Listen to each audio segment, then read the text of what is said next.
د قرباني متعلق دا اهم مسله ده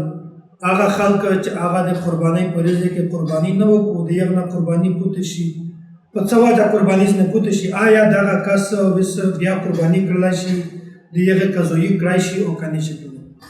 نو دا کې تفصیل دی اوله خبره خو دا ده چې کوم سړی صاحب نصاب وي مالداره وي په ده باندې قرباني واجبه وي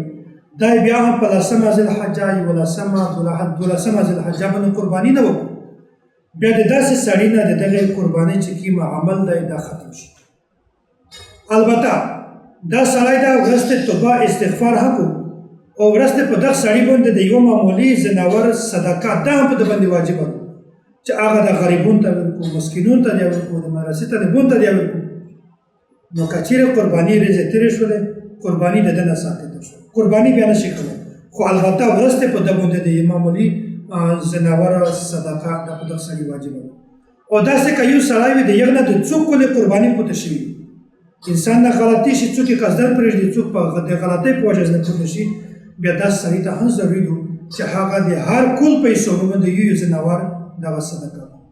د صدقې په نیت غریبونو ته ورکړو مسکینونو ته ورکړو د مدرسې طالبانو ته ورکړو نو داسې سړی د توبه استغفار هم او په داسې سړي باندې د داسې ځناور صدقه دا هم واجب